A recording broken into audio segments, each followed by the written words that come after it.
podcast is a member of WildGamesProductions.com and DetroitRadio.com. They came from the game table, dice bags in hand, We have one brain that we share between us. to talk about role-playing for all across the land. And you like it. The original and basic, then one they scoured. Kinda grabs you by the boo-boo, don't it? To bring AD&D to the second power. You want me to put the hammer down?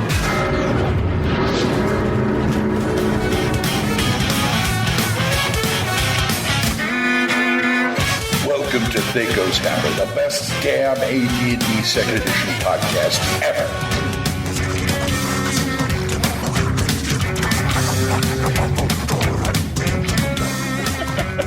I don't math so good. You don't math so good. Nice. I don't math good. Yeah. Hi, folks. THACO's Hammer number 70, and it's a nice for you to be here. Glenn? Yes. 71. 71. Okay. Thank you. Yeah, that's right. 70 is still sitting on my hard disk waiting for me. And I am, yes, I'm DM Glenn, and we have DM Brian, of course. Yeah, despite my repeated offers to edit the show so we can get it out to you guys, you know, this ain't my fault, folks. This ain't my problem. Fine. We'll just talk to somebody else. Full on? This is DM Full On Gamer. Greetings, Gamer Nation. How's everybody doing? And son of a gun, we got a DM Corey.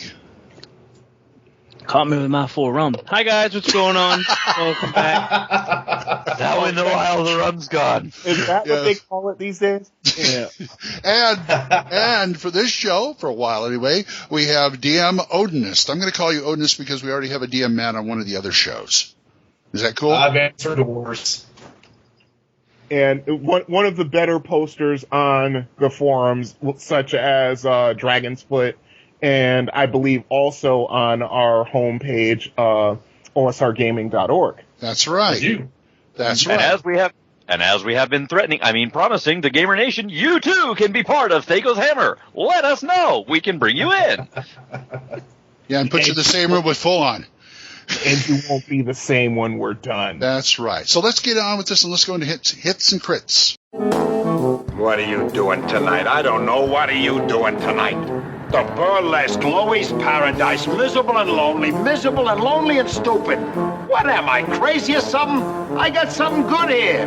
What am I hanging around with you guys for? Hits and crits. Hits and crits. Okay, guys, who wants to go first? What are we doing gaming this week? I'll go first. All right, go ahead. Because it's the easiest thing. I've been trying to get done the various projects that I have had floating around unfinished for like the last, 12 or 13 years.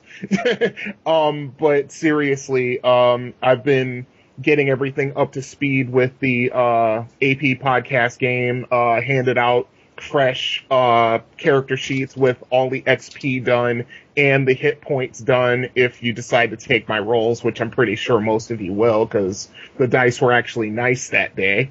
So aside from that, just hopefully next week we can get on with session 8 of Hammers with the Duchy. Cool. That would be nice. Yes, it would. What you up to, Full On? Army stuff?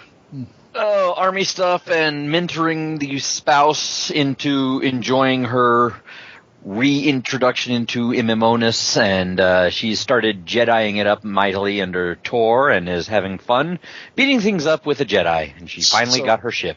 Good. So how many servers are you on again?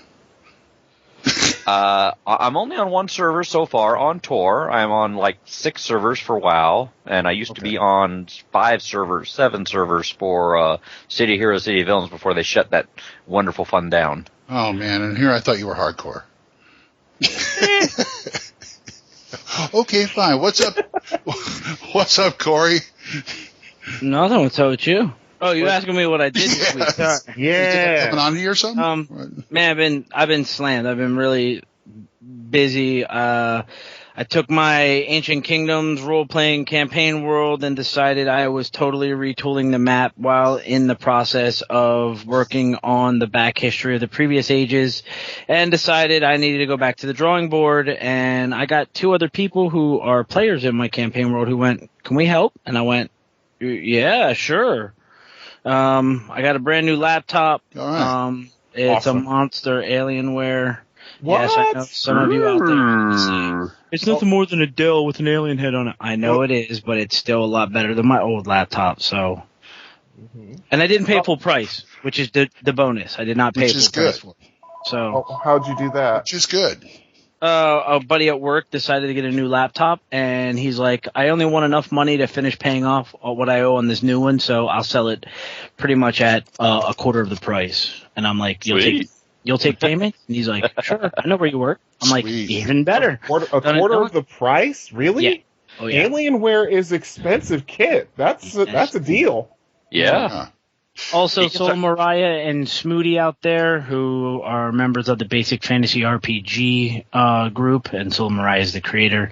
I haven't forgot about you guys. I have been drawing like a madman. It's just I got a lot of stuff on my plate, so I haven't been over there to help them out with their supplements. But other than that, what about you, Glenn? What have you been doing? Well, I've been putting everything on hold, including editing the last show for getting Matt's illustrations out for his new module, which he'll tell you about in a moment here. What else? I made tokens for the game. Yay. And I've been being forcibly dragged from my study of Tunnels and Trolls to Dungeon Crawl Classics. The book came, I looked through it, and now this Wednesday, I'm going to be on Spellburn as the dissenter. Gee, wonder why. Oh boy. I got it. Well, Jim Wampler was so thrilled. Oh yeah. I mean, we're being accused of we're all fanboys on there, just saying it was great. We need somebody who wants to pick it apart. And I said, I'm your guy. So, yep, that's our Glenn. Yeah. And I'm just going to come out right out and say, well, ascending armor class aside, here's what else is wrong with it. Oh boy. Oh, this is going to be a good one for the ages. Oh yeah. And hey, Matt, what you been up to? Hey. Well, other than the kind of mundane of I have a Thursday night Oriental Adventures First Ed game I play in. That's right. And yeah, killed a whole bunch of folk because I kept rolling high numbers. So hopefully for you, Glenn, I used up all my good rolls and I won't kill you this next weekend. Then, speaking of, I've been plotting Glenn and the rest of my party's demise in our Rule Cyclopedia game. But my most you want to retire a character, you got to earn it in this game. Yeah, the only retirement is death. Yeah, no, for real. But I guess my most exciting, what I've been doing in gaming, is I just published my first module. Yeah, I heard about that. Tell us about it. Congratulations. Thanks, man. It is called The Mines of Valdhoom. It's a lowish level, I guess, maybe early experts, to put it in classic terms. I know this is a 2E podcast, but whatever. No, that's all right. Fourth level and up. About 5th to 7th, about 6 to 8 characters. It's a a crunchy adventure. I like it already. Very much so. It's a 5-level dungeon set in a forest called Valdhoom in my homebrew campaign world, and the players get tasked with defeating a green dragon because it has recently moved into the area and it's eating up all of the wildlife, which is putting a strain on the relationship that the townsfolk have with the local werebears. And so the humans want this dragon killed, and they send the party to do so, and I try my damnedest to kill your players at every turn. It has a 1-level side quest dungeon kind of thrown along at the end to give them some fancy magic items if they kill the dragon and live through that. And there we are. Glenn's played through it. He can probably tell you more about it than I can. Tell him how all of us kept avoiding those intricate traps you had. I don't think you only avoided one of them. True. You did pretty good at setting the rest of them off. But there's a really, really nasty trap with a fake treasure pile that's pretty much a guaranteed TPK. It's a 45d6 hit points worth of damage if they fall through a hole, and another handful of d10s if they survive that, but they shouldn't. Oh, yeah. Matt, we should talk. Let me send you the murder hole. Okay. Oh, it is on now. This is I like the sound of that. this is his little elaboration on Night Below. Oh Yeah. Yeah, he did a whole adjunct adventure to Night Below, which is pretty deadly in its own right. Well, Matt would do stuff like we that one trap you're talking about. We just did this one thing and we totally avoided it. And then later on he says, "Man, if you guys did this, and we're all sitting there with our jaws dropping. We came that close to death." Anytime you play in a game with me, you're coming that close to death. I'll have to remember that. So I hear the next one's going to be Labyrinth Lord. Yes, most likely it's I did my best to stick with the OGL when I was writing this module for RC, but I know how lawyer happy Hasbro's can be, so I would feel a bit more comfortable writing something that's for Labyrinth Lord, so that I can make sure and not get my ass sued. And of course, anybody can pick it up and play with RC or BX if they want to, because it's the same game. That's true. I wouldn't have trouble with either one of them, really. And so I'm not going to say anything else about our game because you'll say it didn't happen that way. So are you just going down that road? It just didn't happen. Yeah. Well, the thing is, I spread this over 2 podcasts because by the time I get to the second podcast, I go, "Oh yeah, this happened too." Okay. I see. I see how it is. Yeah. Oh yeah. Well, anyway, and that is available where? Mine's about. It is on RPG Now. Mm-hmm. It's I guess I could read out a URL, but that would be ridiculous. So if you search for Valdhum, which is VALDHUM, it should be the only thing that comes up. Okay, and is it on Drive-Thru RPG also? Oh yeah, it's hosted on all the sister sites. So regardless of which one you go through, you can search for me. Yeah, I think even if you go through like dndclassics.com and search for it, it'll still pop up. And Awesome. yours truly did all the artwork. He did, except for 2 pieces of clip art, which I snuck in there. Yeah, I Well, you had me sold till there. Now I don't. Damn it. Nice. I'm just kidding, Glenn. And I love it, your artwork. What's it going for? Like what? $4.99 or something like that? $4.99. I did a special the other night for $1.99 because I had gotten kind of drunk and thought I'm going to give this away for cheap. But it's now back up to $4.99 until I decide to give it away for cheap again. I wonder what the hell that post was about. It says, "Oh, it's $1.99 because of whiskey." Oh man, but in all seriousness, $4.99 is extremely affordable, especially with all the re-releases of the old material, averaging right around there between $3 and $10 respectively. So $5 is right in the sweet spot. And it's 50 plus pages. It's good for, I don't know. I think it took our group something like 4 sessions, 4 or 5 sessions at 4 to 5 hours a session to get through it. So it's definitely $5 well spent. I think it was this one. Cool. I think the only time we really kind of chafed your ass is when we were.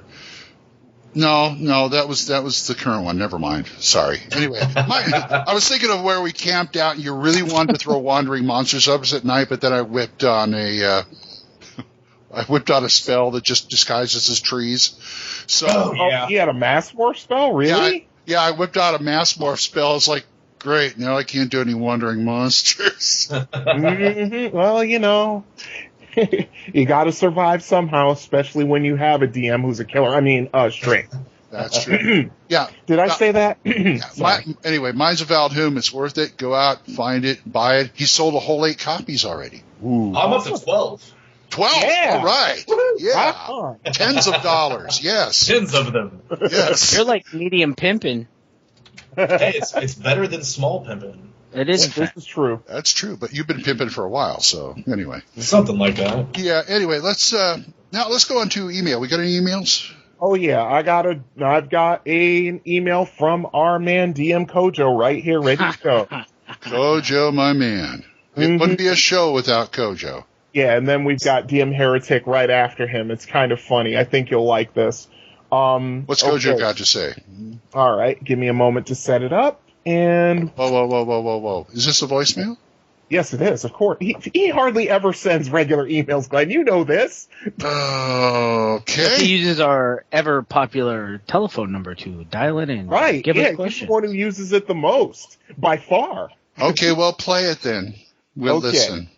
All right, here we go. Hold on. What's that phone number, Corey? Why, that phone number for THACO's Hammer, 405-806-0555. Call your friends. But not on Call that. your enemies. Call your enemies. Call us. Call us. Call We'll us. call full, your enemies. Call us full of crap. I don't care. Oh, we've had a few of those lately. Or late anyway, for dinner. okay, are we ready? Okay, go. All right, hold on. Hello, friendly neighborhood hammer throwers. This is DM Kojo. Calling about dragon magic. Do dragons have spell books? I don't know. I've been trying to find out in my collection of books, and I guess I'm maybe not looking in the right places. But curious if they have spell books, and if they have spell books, can the players capture the spell books? Can players learn dragon spells?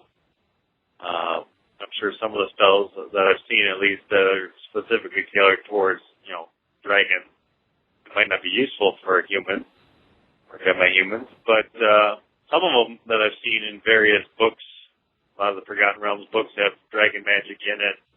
The spell compendiums for the wizard has a bunch of dragon spells in it. So can mages learn dragon magic? I guess that's my other question. So, love to hear what you got to say on dragon magic.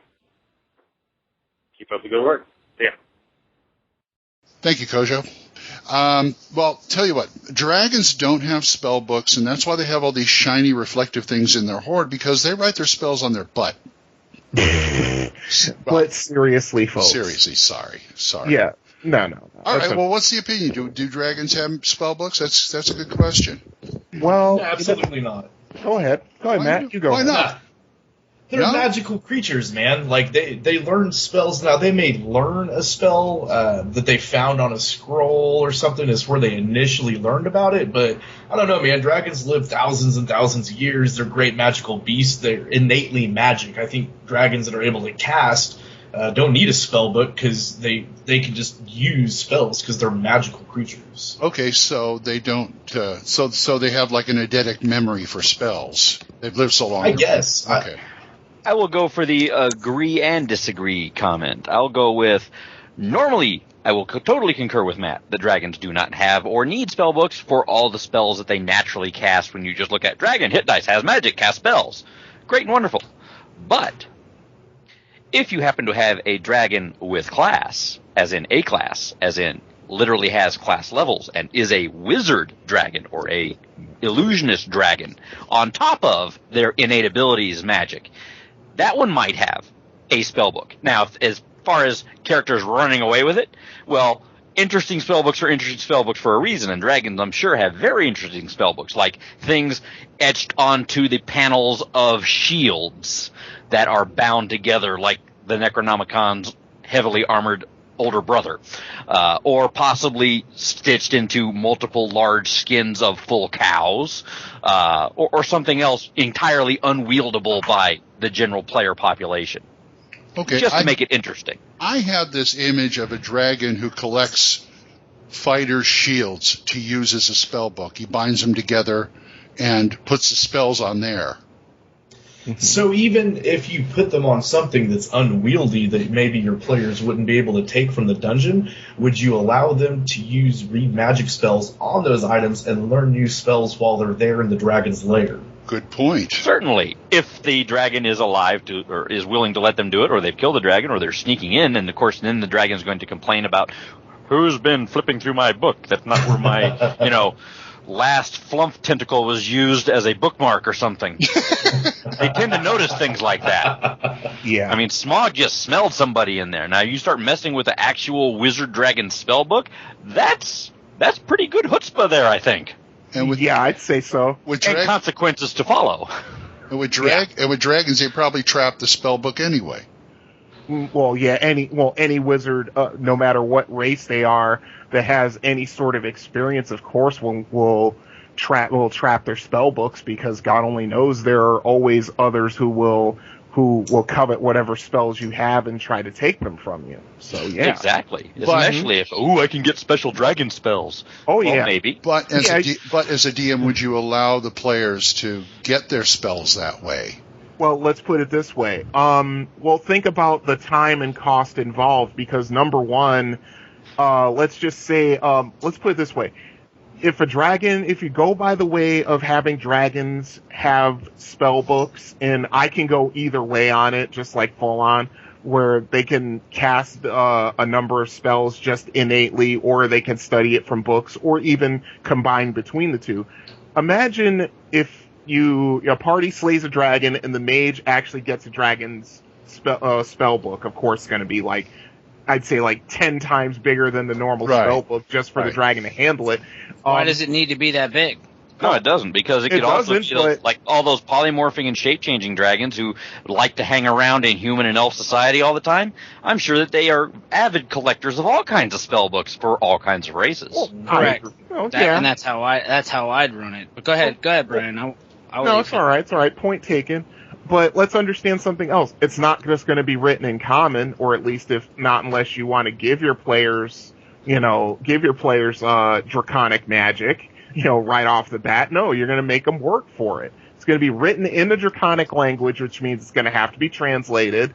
And then then on top of that, if you really wanted to be, shall we say, prickish about it, you would have, you could make the players actually, or make the wizard actually research or find a read-draconic magic spell, if you really wanted to be bad about it. By the way, I'm leaving prickish in. Yeah. Well, I was going to use a worse word, but I'm trying to avoid that explicit. Prick their thumb, okay? Can I use that word? Yeah, go right ahead. No, I won't use that word. I know you'll go right to the end of the spectrum. Yeah.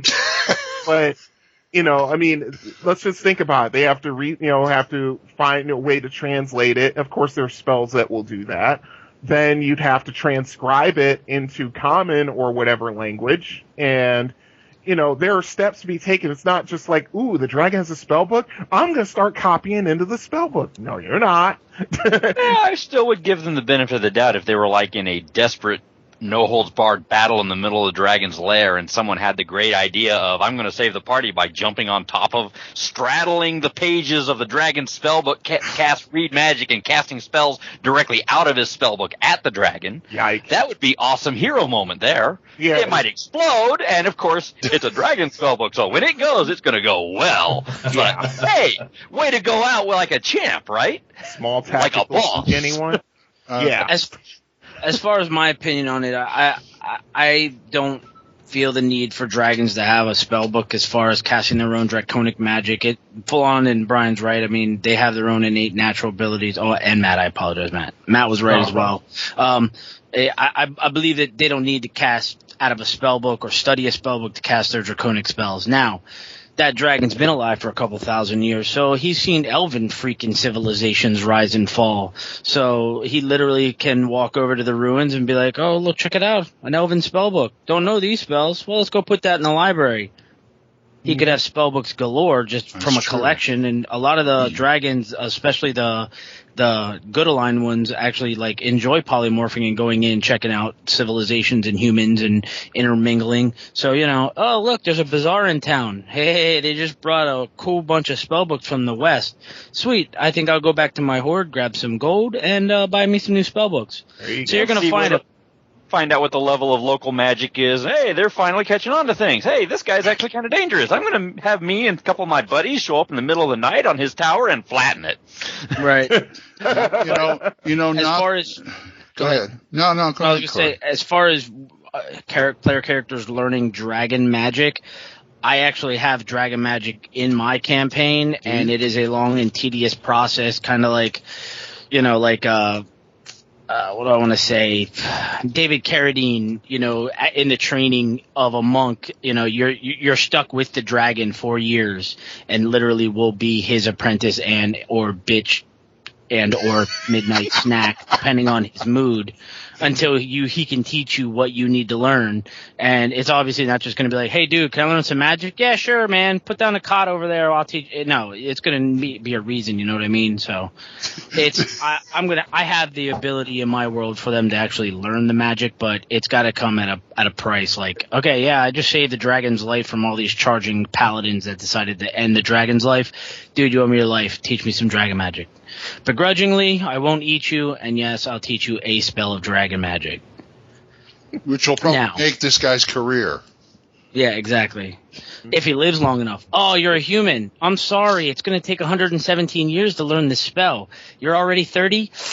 That's not my fault. But we'll keep studying. You'll study for as long as you like or until your mental faculties wither away. Why don't I teach your elf friend here instead? Yeah.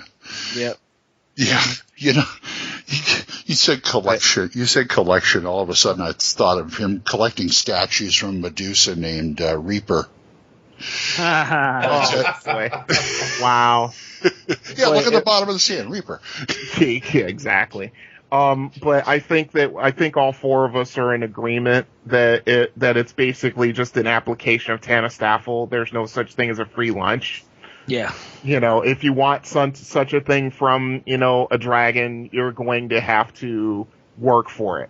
It's not just going to be automatic. I mean, Full-On's heroic example notwithstanding, because of course, if a wizard character had the proper spells in order to cast a spell directly out of a dragon spellbook in that example, I would certainly allow it if he did it. Mm-hmm. If he had number one, the wherewithal, and number two, the spells to actually do it. True. I'd have no problem with it. I'd give him XP bonus for ingenuity, for MacGyvering it, if you will. True. And thank you, Kojo. And I don't think this is going to stop you guys, but I should warn you that whatever we talk about on this show right now, I'm going to pay for next Saturday. So. Well, he's your DM. We got one more email. Let's do one more email. Okay, let me get time for Brian to work. Yeah, well, that's all I've been doing lately. What are you talking about? Oh jeez, where is that email? I just had it up. A dragon's bitch. Next on Dragon Prison. Yeah. Wow.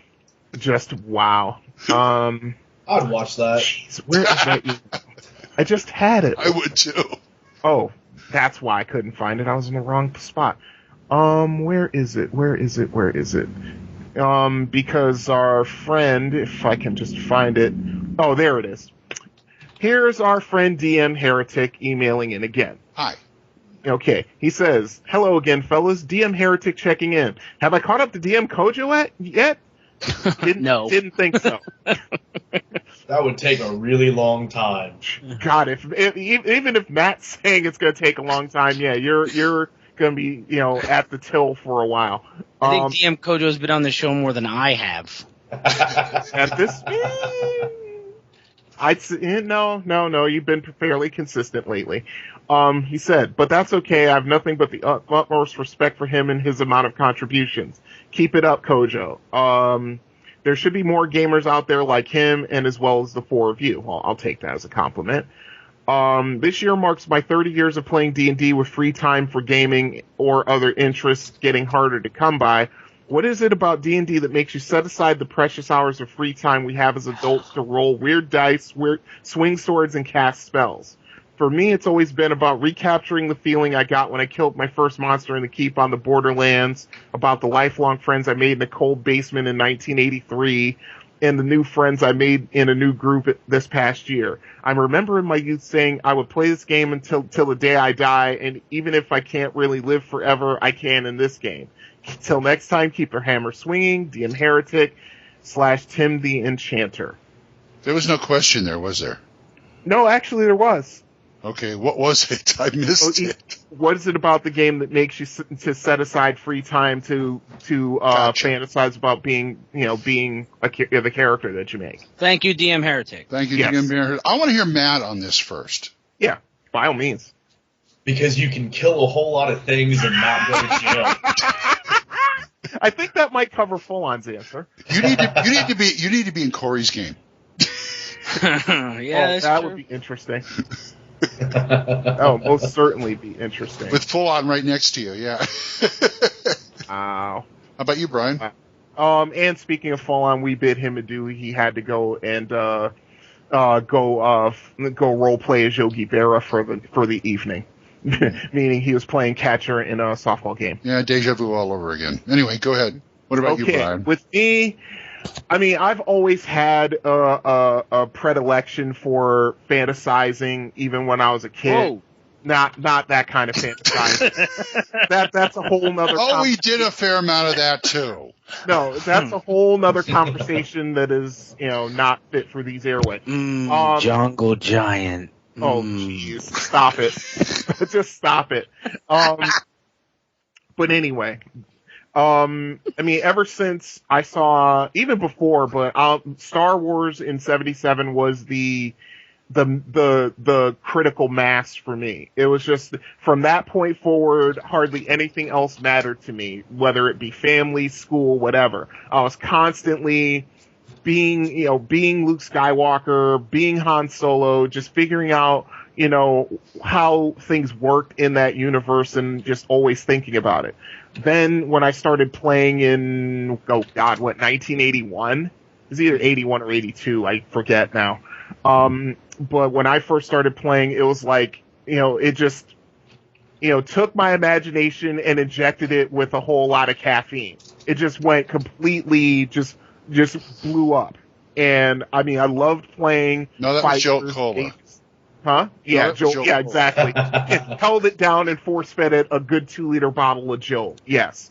And I mean, I've always, just loved pretending to be these characters and coming up with personalities and, feats and just achieving feats of daring do and all that kind of stuff. I mean, I've always said that if in that whole, thread that comes up on the, message boards every once in a while, the question would be asked, if you translated your own self into D&D, what would you be? I'd be a bard.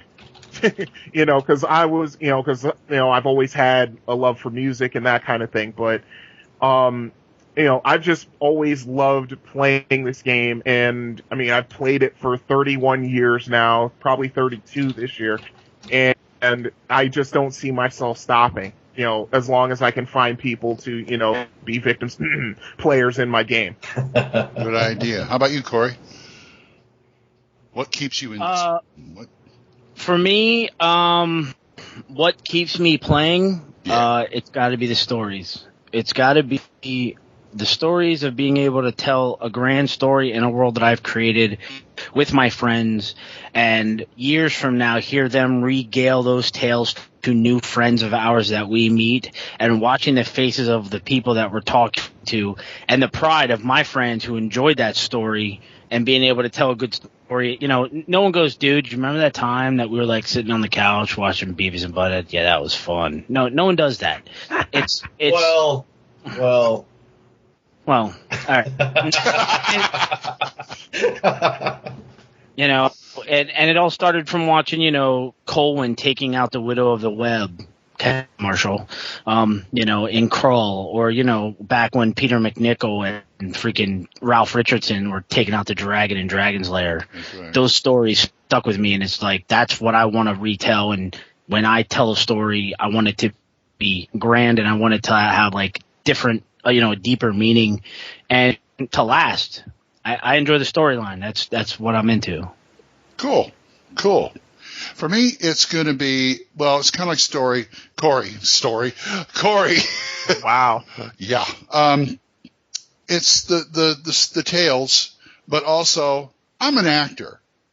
I like doing it in role-playing games, whether I'm DMing or playing, even though I don't really do DMing hardly anymore, but I love playing different characters. And that gives me and also I'm in my own movie with a bunch of other people, but I mean, it's our own movie, I should say. Mm-hmm. Yeah. That's why I used to get annoyed at the Appendix N people, where it's not really literature. It's not really like the Conan stories or this, Jack Vance's. Screw that. It's like Dragon Slayer. It's like Star Wars. It's like, the Sword and the Sorcerer, all these other, I'm not a literary guy. I'm a cinematic guy, and if it can get me in my mind imagining me swinging from chandeliers and poking out a dragon's eye, that's better. That's good. It's all good. That's what keeps me playing. Mm-hmm. And thank you, DM Heretic. Yep. And if you folks want to send in an email or something like that, it's THACOshammer@gmail.com. Give out the number again. Corey. 405. Oh, you went to 405 Yes. 555. That was 806-055 in case you didn't hear him. Anyway, let us move on to Magic Fingers. Eeny, meeny, chili beanie, the spirits are about to speak. Well, it just so happens that your friend here is only mostly dead. Sounds like a lot of supernatural baloney to me. Supernatural, perhaps. Baloney, perhaps not. Magic Fingers. Magic Fingers, the potion of giant strength. Who hasn't taken one of these? I can't raise my hand and say that I haven't because, I've had several characters have them, use them. Mm-hmm. Yep. And that's standard operating procedure in the DMG. Mm-hmm. That's one of the common potions in the DMG. Yes. Okay, you got a DMG handy here? Because we have different. Give me 10 seconds. 9. I'm counting. Yeah, I have mine. 6. You have yours, 5, Corey? 4. Got it. Okay. Okay. If I remember, there are several flavors of giant strength. Yes. In fact, there are 6 of them: Hill Giant, Stone Giant, Frost Giant, Fire Giant, Cloud Giant, and Storm Giant. Correct. In that order of strength. Okay. So Storm Giant's the top, Hill Giant's the bottom. Correct. That is correct. Now, it doesn't change your intelligence for Hill Giant, does it? No. It should. That would actually be funny. It should? That would be funny. Oh, Corey? Yes, sir. Can you get up on your mic, please? You're sounding very distant. That's because it was tilted up. How's that? Is that better? Oh, it's better. Hill, Stone, Frost, Fire, Cloud, and Storm. Okay. And now the differences between the Potions of Giant Strength and the Girdle of Giant Strength is that you only get the damage bonus, aside from being temporary, of course. Really? Uh-huh. Yeah, you only get the damage bonus. You don't get the attack bonuses. Lame.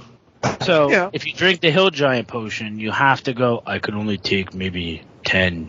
That's all I can take. Miracle Max that I could keep it. I think in basic you get both on both of those. Probably, but I think that was just a straight strength increase.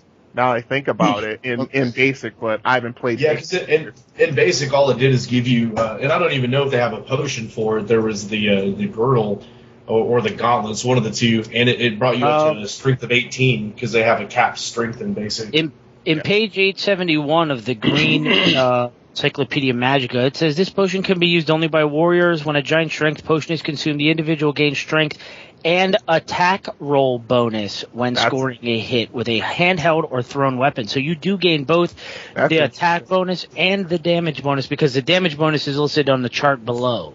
Correct. Okay. Yeah. Well, see, that must have been something they edited because, I'm just going straight out of the DMG, and we probably should use the Encyclopedia Magica as the final source because, that was finished in, 1998, 99, somewhere in there? That is correct. 95 for the green book. So they probably revised it for that. Yeah, I would say so because, they had so many disparate sources for certain magic items that they just had to take it all and just put it in a pot and just, strain out what was, what was good, keep what was good and strain out what wasn't. For Tui on this show, it's like you got the Encyclopedia Magica, smoke them if you got them. If not, DMG stuff is fine. Yeah, exactly. But we have proof of that from the chromatic orb discussion. Oh, yeah, that's right. Oh, God. You would have had to remind me of that. Oh, that was such a nightmare. But, what it does, it temporarily gives you the strength of the equivalent giant, be it Hill, going all the way to Storm. Now, what's the length? What's the length on that? Is there? I mean, one dose equals what? How many turns? So many turns. Potions are random. It depends on what your DM rolls when you drink it. Oh, or okay, what so the description says. Okay. This one, you don't even take a dose. You have to drink the whole thing. It lasts for 5d6 rounds. Oh. So, yeah. Oh, only rounds. I'm sorry. Wait a minute. Oh, goodness gracious. What the hell? I like how you go goodness gracious like you're 60 years old, but then you go what the hell right after. Yeah, I know. You know what? You're not the first person who says that. It's just stuff comes spilling out of my brain from like 20 million different sources that I've seen, listened to, or watched over the 44 years I've been on this planet. You should see. It just comes out. It's like weird. going, oh, phooey. God damn it. I've done that. It all depends on how annoyed I am, actually. Okay, here it is. It says, unless otherwise stated, the duration is 4 turns plus 1 to 4. So it could last 4 to 8 turns. That's or 5 pretty decent. Yeah, actually it is. To drink a potion, your initiative modifier is 1, but it doesn't come into effect till D4 plus 1 on the initiative. Correct. So if you rolled your initiative at a 5, you elect to drink a potion, you're drinking it at 6, and then it takes effect later in that round depending on what you rolled. Between 8 and 10, yeah. So I'm going to go over to this cavern, go over in this corner and hide and drink this and wait. Yeah. Wait, and then you just Hulk up like Hulk Hogan. You rip off your shirt, and then you're wade in the combat. Also, it gives you the potion gives you the ability to throw rocks like giants. Of course, the stronger the potion is, the better range you have when throwing it, and the base damage also increases. Okay. It goes from like 1 to 6 damage, with Hill Giant Strength, going up to 1d12 for either Stone Giant or Storm Giant Strength. Okay, I am curious now. Yeah, what's up? Since I mentioned about, Hill Giants doesn't make you stupider and stuff, I'm curious about what you three think of how do you tweak it in your game, or do you tweak it? I leave it as is. It's pretty self-explanatory, and it's temporary, but go ahead. Well, I know, but I mean, do you put something on there to make it your own, like it gets stupider, or there's some side effect, or go ahead, Corey. I have tweaked potions before. For example, just to give you an example of what I've done, one of my dwarven gods got his beard burnt off, and he doesn't have a beard, so all of his potions of healing made by his clerics, you grow a full dwarven beard when you drink the potions of healing. Okay, so out of that, I have tweaked potions, but cursed potions, you could do, a bad mixture where, you do Hulk up. Yeah, I just got Hill Giant Strength, and I grew to 9 feet, and all of my clothing, my leather armor ripped, and now that the potions worn off, I'm butt naked. Great, Oh, your pants don't expand by some strange reason? And they're not purple? That's because he's not Hulk down there, that's why. Yeah. Also, there is, and they did this, I can't remember where they originally did it. I think it was in Dragon Magazine, but they put it in Encyclopedia Magica. Certain magic items or classes of magic items can have quirks. Some of them might be beneficial. Most of them aren't, to be honest. And you know what? Go ahead. As a DM, there's nothing wrong with saying, that potion of giant strength has been sitting in that treasure chest that the Iliathids captured and put in that room. Oh yeah, and since you're in the cavern with all those radioactive lichen and stuff, who knows what happened to that potion? Exactly. God almighty. So, Matt, what do you think? I think it'd be hilarious to add in something like that, especially giving you the intelligence of the giant that the potion gave you, except it does say that those potions are for fighters only, and most fighters are pretty dumb to begin with anyway, so I don't know if that would really add much to what's going on. But if he has Storm Giant Strength, he might be the smartest person in the room. Exactly. Dude, if I drank a Hill Giant Strength and it made me that dumb, I would purposely make my fighter just say, Hodor.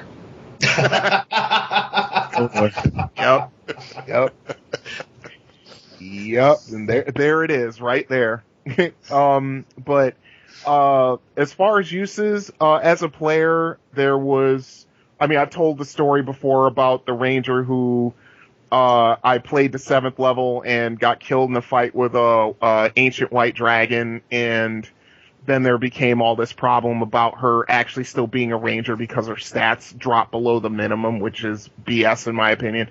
But in that fight, she did the most damage to that dragon because I was smart enough to take that potion of, I think it was Stone Giant Strength, just before the fight took place. And she did so much damage to the dragon actually ignored the other members of the party who were hurting it as well, and actually focused all of its attacks on her just to get her out of the fight, because the first attack I rolled was a critical. It was like triple damage, and then it just went from there. But without that potion of Stone Giant Strength, the fight would not have gone very well for our party. Right. So, I've used it, and it's a wonderful thing. And of course, most of the time, most of the players in my games have just, if they find one, they give it to the fighter, and the fighter holds on to it for, like 6 months. But until they're like, they're ass deep in alligators, and then, then they gotta just pull out all the stops. Yeah, but make sure you don't give it to one of the dumber fighters. It's like, what happened to the Storm Giant Strength? Oh, am I supposed to drink it? I poured it on my head. Fortunately, I don't think anybody's rolled that low in intelligence. You didn't meet Durr. Durr. Yeah, I've heard about the legend of Durr. He's immortalized in Matt's module now. So yes, awesome. Now I would give him a Storm Giant Strike. Drink, do not pour. Drink, okay. Exactly. No, you don't pour this on you. You drink it. It's not an eye wash. It's not a deodorant. You drink it. Okay? It's not an eye wash. That would be funny. That would be funny. Oh, yeah. Have you ever had... I cannot remember a time where I've ever used that as a player. I've seen it. I've seen people have it. I've gotten it myself, but I've never had a case where I had to use it. Right. That's the whole thing, because, that's like one of the trump cards that you pull. I mean, the only one that's possibly better, as far as potions go, is a potion of heroism. But even so, that doesn't, it's just one of those magic items that you hold on to for as long as you play that character, until it's just like your backs are up against the wall and you need to just go through everything you have in order to survive. You cut a path through the word. Okay. Yeah, exactly. When Prince Humperdinck put 30 men to guard the front gate for his wedding, you need a potion of giant strength. Yeah. And a full beard. Yep. A full beard never hurts. Well, I can't grow one, so Anyway, I think we might be done. Okay. Well, if you guys got any opinions about it, or you tell us some Hill Giants, Potion Giant Strength stories at THACOsHammer@gmail.com. All right, let's go into Snipe Hunt. If you only had a living brain. What do you think? Escaped gorilla? Listen, you're making enough noise to wake up the dead. I don't have to wake him up. He's up. It's time for a Snipe Hunt.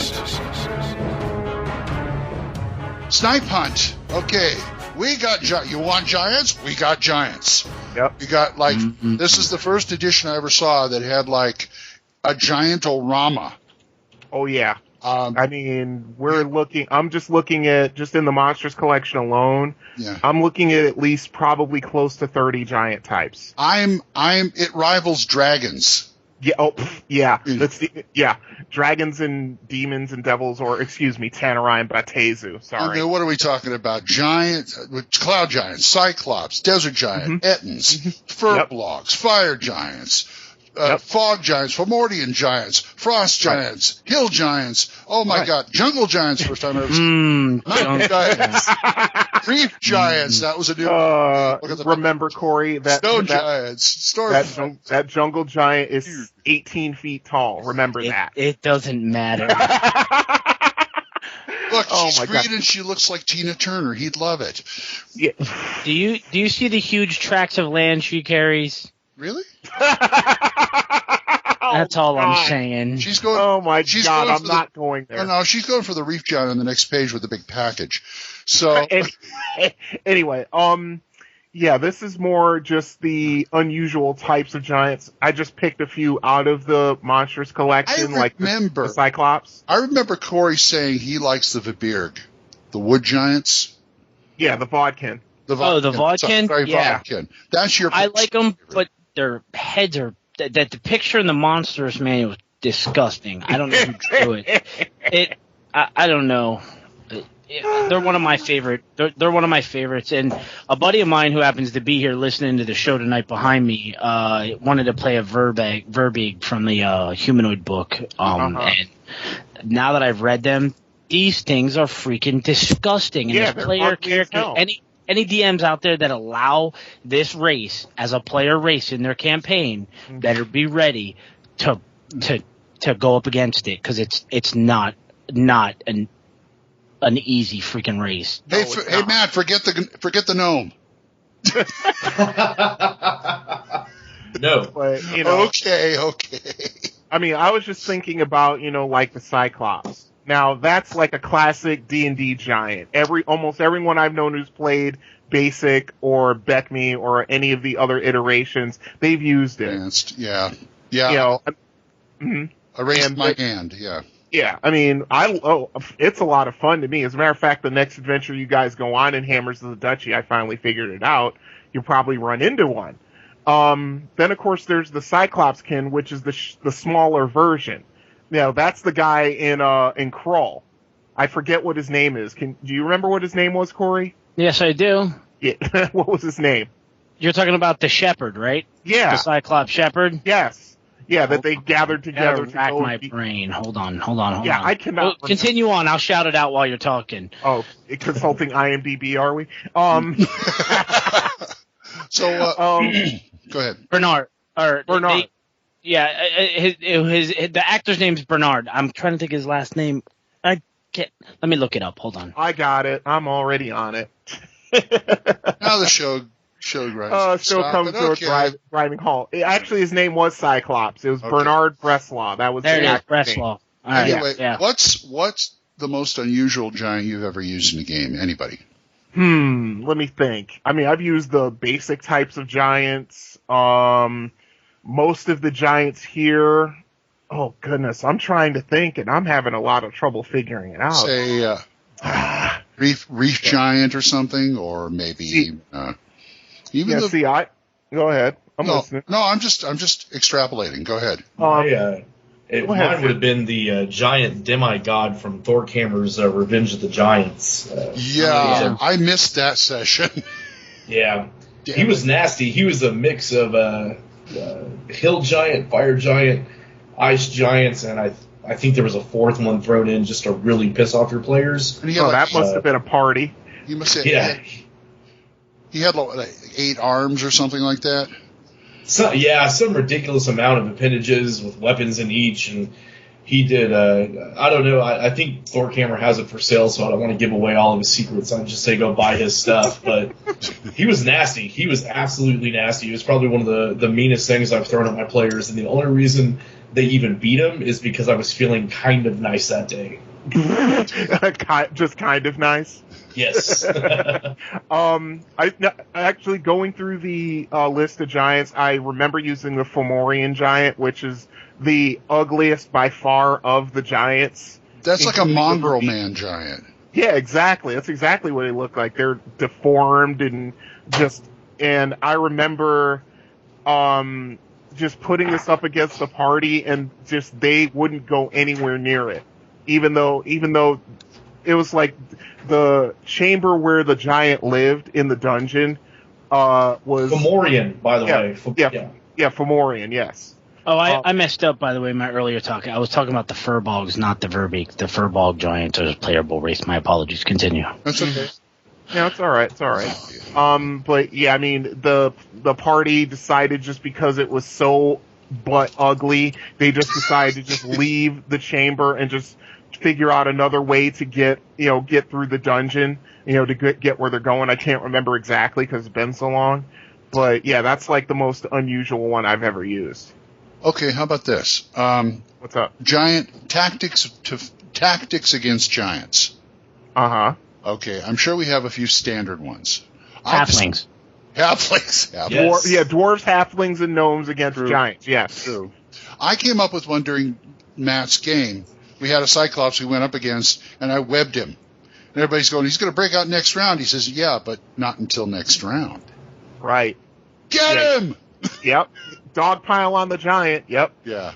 Yeah, and, of course, with second edition, all these giants have, as we said before, a major power upgrade, so you have to seriously think twice about directly engaging a giant, so yeah, that's good tactics. Yeah, I want a character who can take boulders. You're going to need at least like a 4th or 5th level character to do that. Yeah. Just to survive it, because, then the next thing you know, I'll fight that giant. just throws a big rock at your head. Only takes one hit. Yeah. Yeah, exactly. So, I mean, giant fighting is just it's just very easy. Don't get hit. And how about the intelligence? I mean, okay, fine, hill giants are dumber than a box of rocks. Yeah, but have you ever used some of the smarter ones, like, say, storm giants or something like that? Oh, yeah. Storm giants, cloud giants, frost giants are fairly intelligent, even though they're pretty brutish. I mean, fire giants, the same thing, yeah. I mean, they can do stuff like traps, and then they may even know spells. Yeah, absolutely. Best use of a giant I've ever heard of was somebody had a fog giant family and literally were on a cliffside caves of Lake New Hampshire type area, and it was foggy and there was lighthouses, et cetera, but they decided to start capturing pirate ships that would use this cove, and then he started tying them all together, and he made a floating fortress that he would send raiders into the villages. Wow. You mean a fortress made of all the captured pirate ships? Correct. Wow. That's actually pretty cool. Waterworld. Yeah, might as well be. A better idea, anyway. Most things are a better idea than Waterworld. Yeah. Yes. Yeah, there aren't that many ideas that aren't, yes. Although that idea for, like, Gamma World. Mm-hmm, yeah, let's not even go down that road. Because, we start talking about mutations, then, we'll have to make a separate podcast for that. But, I use jungle giants and do the whole race of females that demand snoo when they capture them. Death by snoo. My mind is willing, but my flesh is weak and spongy. Exactly. I would be, I can't, I'm not even going to go there. I'm not touching it, no. Yeah, let's just leave it alone. Let it lie there, it'll go away. Okay. Mm-hmm. Christ. Oh, my God. Giants. You guys got anything else to say about giants? Yeah. I want to hear what everybody else uses them, or if they've ever fought them. Mm-hmm. Yeah, I hear that. Yes, give us our battles against giant stories, please. And teach Corey how to backstab with a ballista on a giant. Yeah. Wow. Good poll, Glenn. Yeah.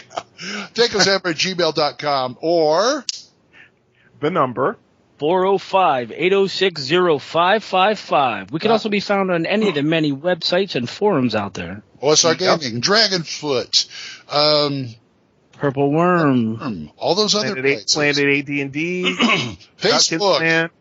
Facebook, Twitter. Yeah, find us on Facebook. Twitter, 2 cans with a string. Mm-hmm. Yeah, go to our homepage, which is thacoshammer.info, and we have all the ways you can get a hold of us. And all the shows if you want to download them. Yes. Until as soon as I edit the other one. Anyway, let's go. Okay, let's go over to Magic. No, I'm sorry, not Magic. Option package. My personality undergoes a startling change. You should meet me because I'm a great guy. I like big fat men like you. When they fall, they make more noise. And sometimes they never get up. Option package. Option package. This is called the show of attrition. Yeah. Full on left. Now, Matt had to take care of his familial obligations, so... Thank you once again. Thank you, Matt, for being on, and Everybody go out and buy his module. Yeah. So let's go into the half-giant player race from Dark Sun. Yeah. Which Sure. I know absolutely nothing about. Mm-hmm. Well, I have the book in front of me, and I'm pretty well versed in Dark Sun. I mean, if you want, I'll take this one. Sure. Go right ahead. You go. All right. One of the races that the players can actually play in Dark Sun is the Half Giant. Anywhere from the coastal areas of the Silt Sea, wading across it to plunder the communities of smaller races where they find them. Some say a bizarre experiment or perhaps some sort of curse. Giants were magically crossbred with humans. Half Giants are now fairly common in Athos, which is the world of Dark Sun, especially the human-controlled lands at the edge of the Sea of Dust. Essentially, a half giant is an enormous 10 to 12 foot tall standing individual weighing in the neighborhood of 1,600 pounds. Wow. Their features are human but exaggerated. From parts unknown. Half giant race can be cleric, fighter, gladiator, psionicist, or ranger. Further, a fair array of multi-class choices are available to half giant as detailed in the combinations chart in the next chapter, which I won't go into. Yeah. Simply put, half giant gains terrific size from his giant heritage, but also inherits the race's dull wit. His human background, however, provides him with an interest in communication and cooperation, not to mention more reserved traits such as curiosity, a willingness to learn, and a general tendency towards kindness. Otherwise, in my terms, as not ripping your opponent's or your friend's head off when you're angry. Boy, that's nice, isn't it? Yeah. At any rate, half giants are capable of far more kindness than their often tyrannical, bloodthirsty giant kin. Yep. It looks like here that in here it's a young race. They're friendly and eager to please those they meet. Others who accept them find that half giants quickly adopt their lifestyles and skills, even their values. Yeah, basically they're more or less they're social chameleons, you know. I mean, I've played a Dark Sun game where one of our players was a half giant, and depending on if he was with the party, he was just more like okay, and you know, sort of like Andre the Giant if he had a frontal lobotomy, you know. Right. Go ahead. Did not half giants migrate also to Eberron? I don't know. I've never played Neveron, and I don't have any supplements on me, so I can't say yes. Okay, that's fine. I mean, I had the book over there, but I don't think they did. I think I'm thinking the Dragonkin. Anyway, go ahead. Mm-hmm. Yeah. Go ahead. No, they give you a good example here that a half-giant character who happens upon a dwarven stone quarry may watch the dwarves and then start quarrying stone himself later. He won't work with the dwarves necessarily, but if he can make a living at it, he will continue to quarry stone just like his neighbors' dwarves do. Mm-hmm. And then they'll run him out of town for competition. Pretty much, yeah. Yeah. But the whole thing is that, they tend to take on the traits of whoever they see. You know, like I said, it depended on who the half giant was with, but he would act more like the person he was with. Like we had like this mysterious and oftentimes, shall I say, confrontational elf in our party in Dark Sun, and the guy playing the half giant was just like he would sort of kind of start acting like that elf. Right. Then if he was I was playing a mule gladiator, and he was just sort of like Barney Badass, and always machoing it up, if you will, not macho manning it up. I should have thought of that, but yeah.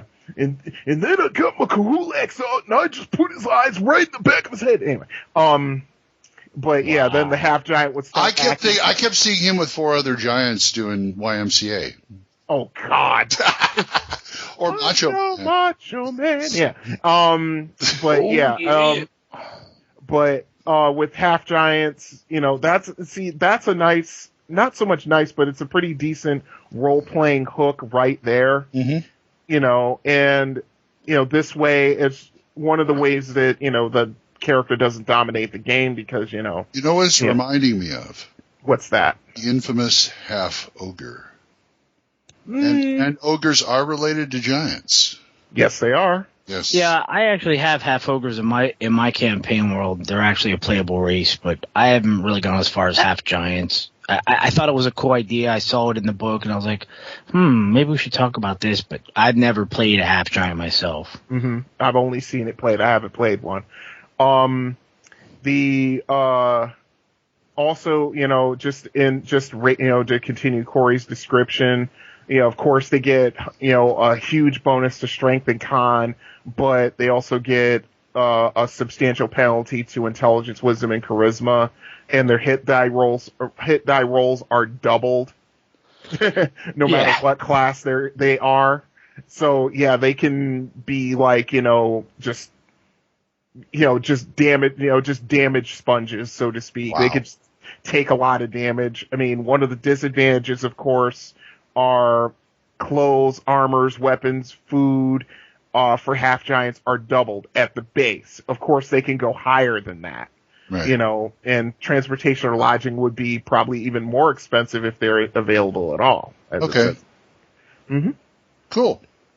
So, it's actually an interesting race to play. It's just that they're a little high powered for a normal campaign. I mean, you really got to think. I mean, Dark Sun, you probably get away with it, but you really got to think about it for a regular D&D. You can't just plop him in the realms or something.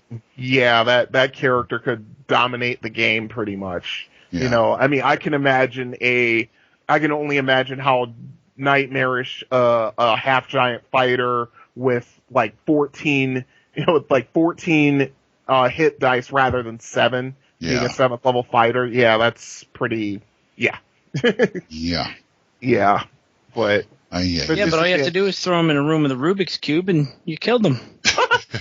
Because his brain melted. Just don't bring the black ball out. Yeah. You go over and say, pretty ball. Yeah. And then you just see him get sucked into it, and then no more half giant. Yeah, that's how to get him out of your campaign. Yeah, that's one way. Yeah. Yeah. Anyway, guys, half giants. Tell us about it. THACOshammer@gmail.com. You guys, anything else? No, I'm pretty much done with it. I'm good. So let's go on to last section, people skills. Yes, sir. The face is familiar. It's mine. And so it is. Oh, yes, of course. It stands out a mile, doesn't it? He's so common. A little lady comes in here and starts throwing her butt around. What is that supposed to do? All right, forget I said anything. Maybe I will. Well, that's pretty good. But don't tell me you weren't looking at it. Well, that's not half bad. She's giving it right back to you. People skills. People skills. Almost forgot about this one.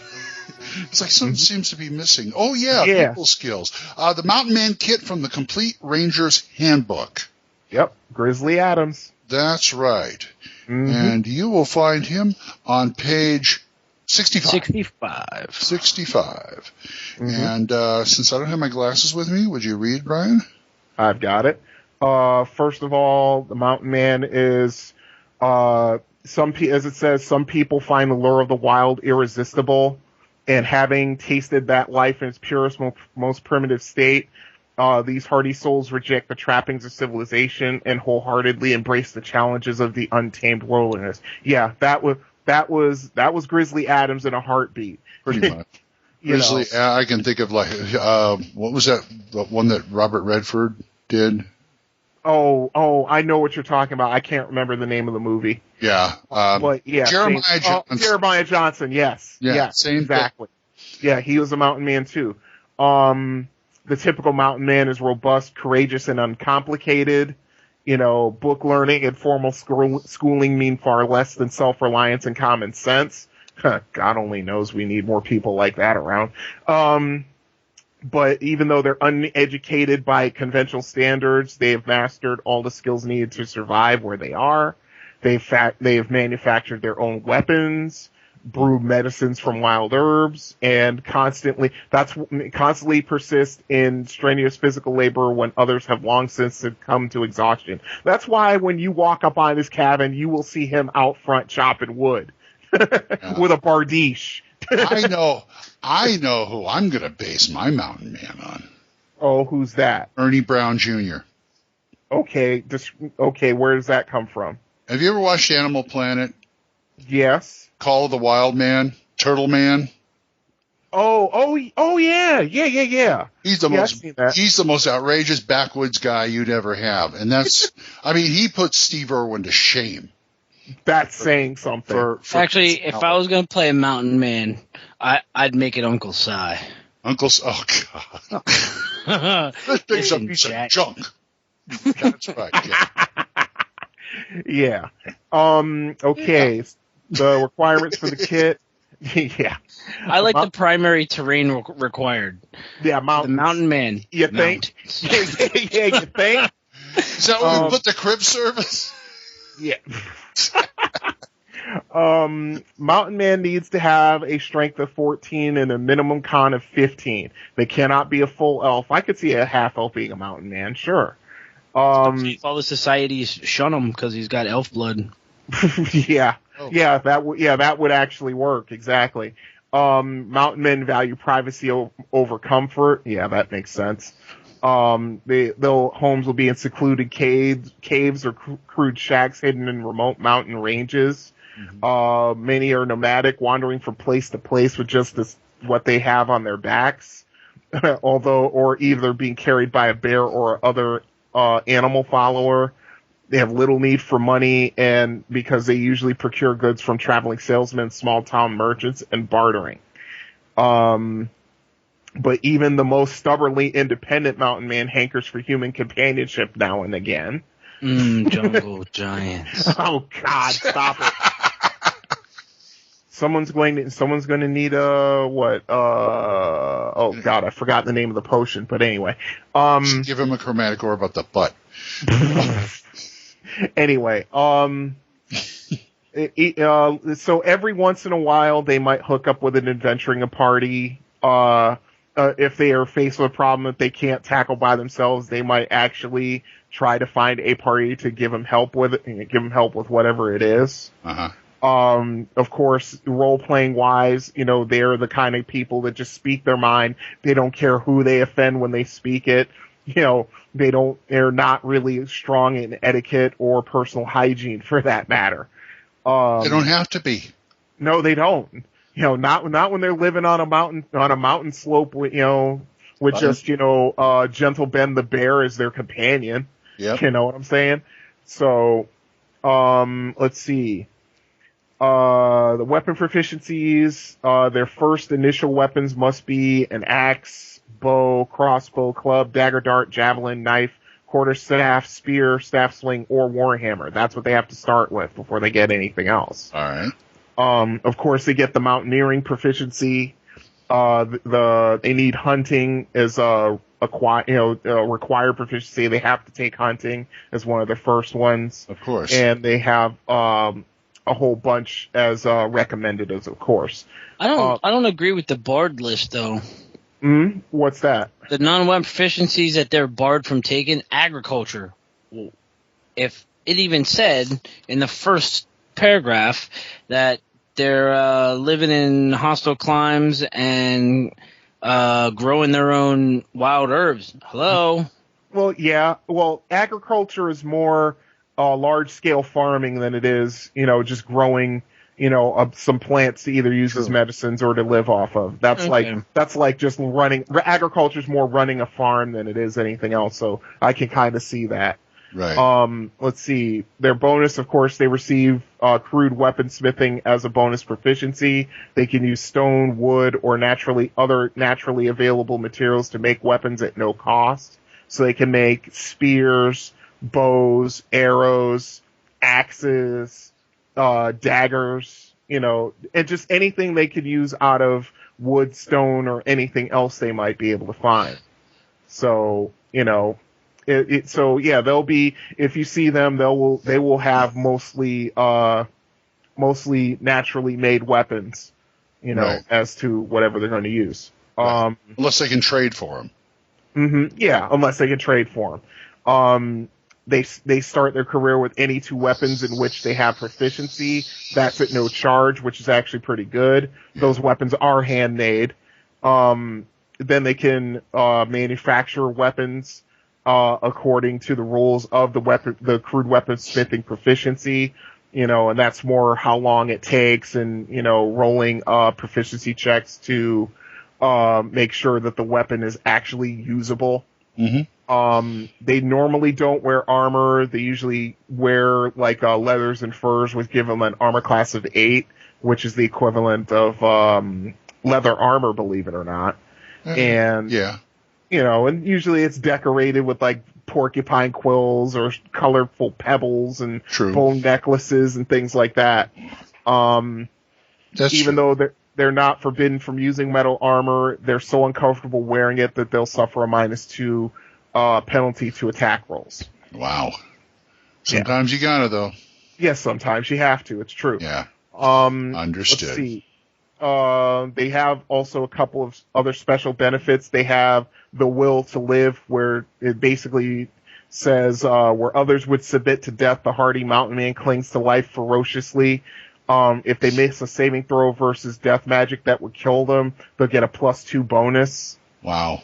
They'll get a +2 bonus in that instance. I like the next one. Yeah, if a damage roll will reduce a mountain man to 0 hit points or less, they can make a con check. If the check succeeds, he only has 1 hit point. So they're pretty tough to kill. If an encounter results in the death of a mountain man, he may not die immediately. If he makes a system shock roll, he fights on for another 1 to 4 rounds, or until he suffers damage below -10 hit points. Plus, I think what this means is -10 plus hit points equal to his level. I think Correct. that's what that sounds about means. right. Yeah. So let's see, a 10th level mountain man could survive to -20 before he dies. Gotcha. Yep. They can also brew healing elixirs. Real good lists. Oh yeah. Yeah. I would say, see, that was one of the proficiencies I would think they should take without Herbalism. penalty. Yeah, herbalism for sure. And the hindrances are more, that they're not really good in, stealth. They have a -5 penalty to hide natural surroundings and moving silently. And also, they don't start getting spells until 10th level. Most rangers get them at 8th. Oh, okay. So, let's see. They don't usually build fortifications. I don't see why. I don't see why they would. I was wondering if one could build a trading post. You know what? That would be interesting, but that's not, I wouldn't even really call that a fortification. I'd just call that a larger building for doing trading and stuff, but nothing major, I don't think. But I could see one running a trading post out in the Oh, sure. Yeah, absolutely. Or even better, finding a wife, letting her run the trading post while he goes out and quote unquote hunts. Meanwhile, he's like by himself being a mountain man. Doing what mountain men do. Let's see.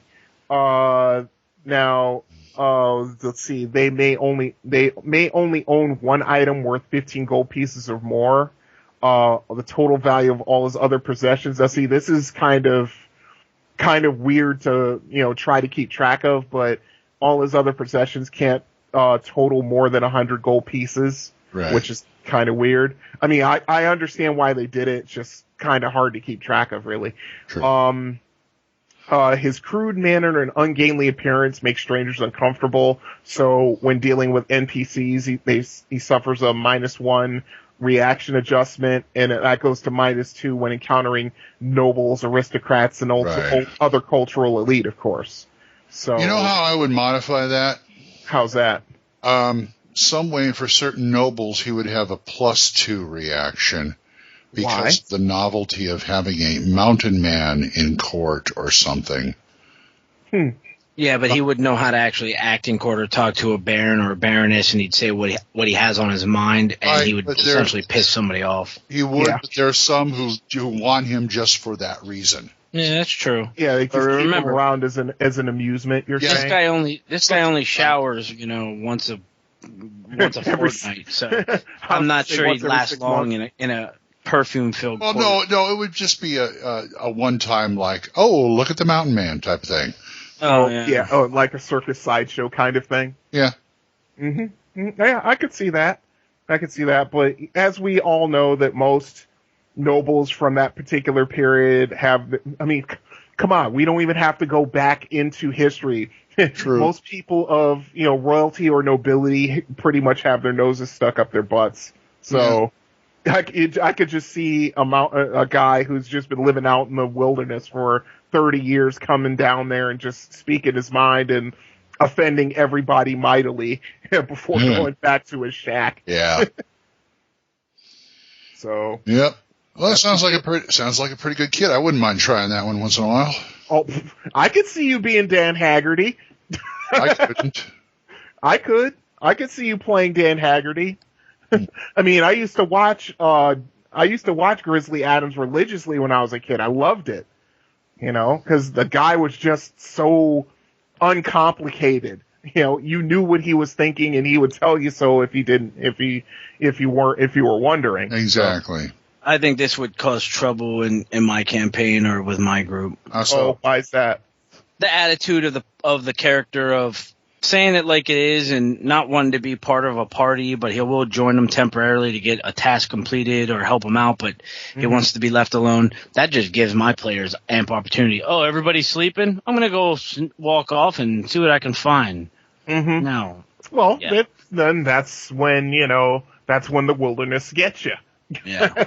I mean, I could, to me, it's more along the lines of, but would the wilderness get the mountain man who lives in the wilderness? Mm-hmm. Well, you never know.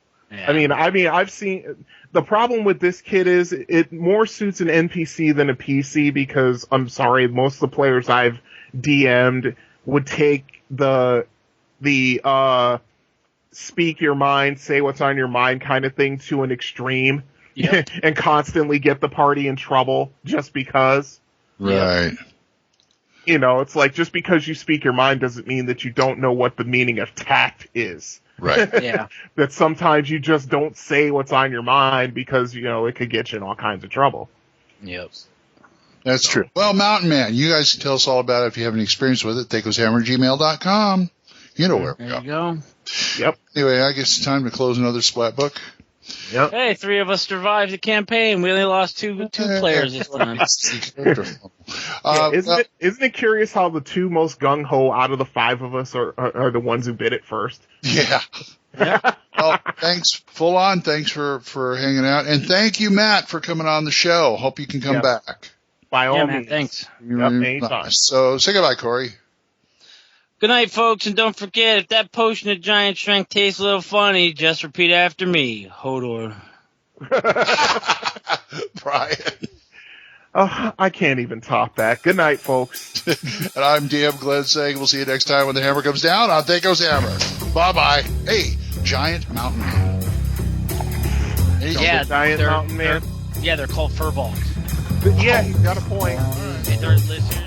THACO's Hammer theme is provided by the Diablo Swing Orchestra. You'll find them on Jamendo.com. All other additional music for this episode was provided by Kevin MacLeod. You'll find more of his music on Incompetech.com. Be sure to visit our website at THACOshammer.info. If you have any questions or comments, email us at THACOshammer@gmail.com. Remember, that's an O, not a 0. You can also find us on the 2nd edition forums at osrgaming.org and at purpleworm.org. Or give us a call and leave us a voicemail at 405-806-0555. See you next time when the hammer comes down on THACO's Hammer.